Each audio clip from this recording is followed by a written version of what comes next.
I've done a large body of research since 2014 when I was at FAO on farm size and farmland distribution throughout the world.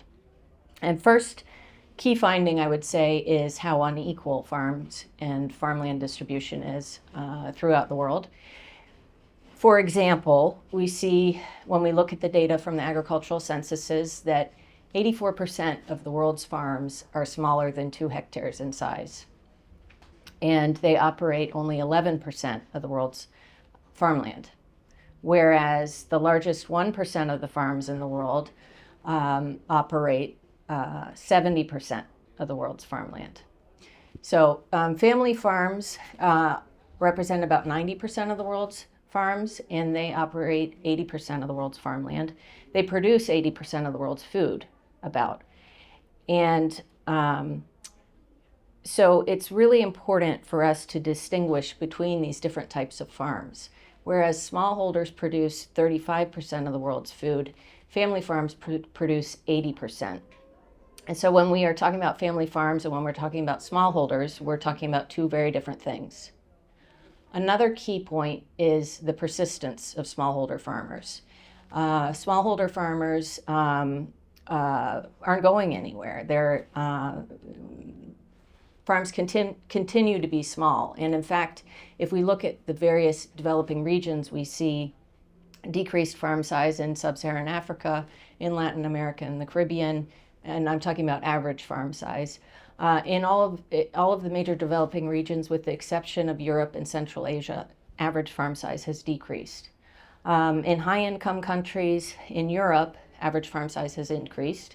And in the other high-income countries, so the US, Canada, Japan, and some others, average farm size has increased until from 1960 to 1990 and actually decreased afterwards. So those are the key findings and published in World Development if you'd like to read more.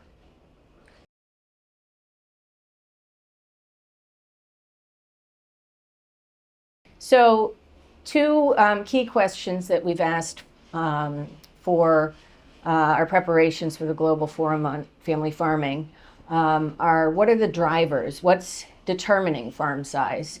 And we can group those drivers. Well, first of all, we did a fairly extensive literature review and identified what drivers the experts who authored this literature have identified. And we group them according to economic and population demographic drivers and policy-related drivers and culture and tradition.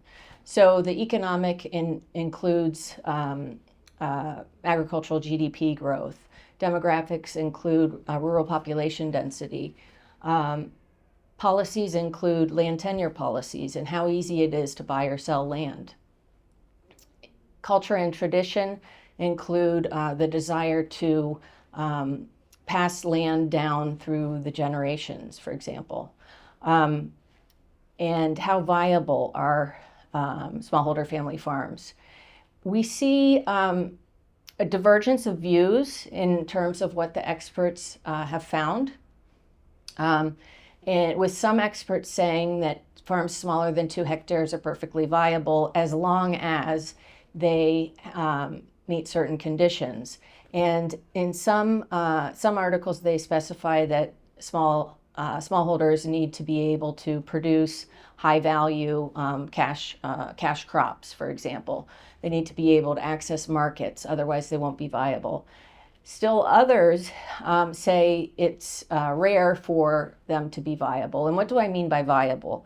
Are they able to produce enough to have a sufficient income to not be in poverty?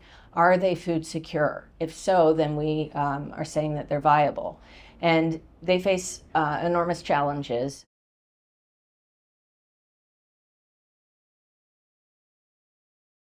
Yeah, so the policy implications are fairly straightforward.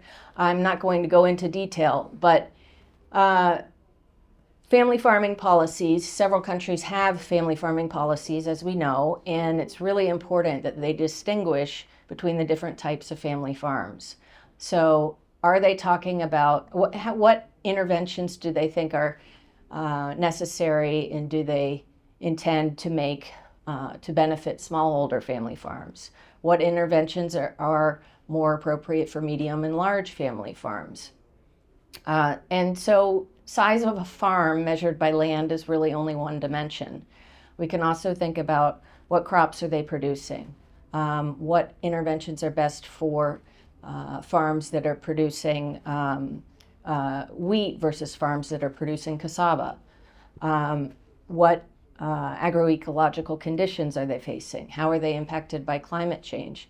It's important that the policies specify which types of farms they're considering.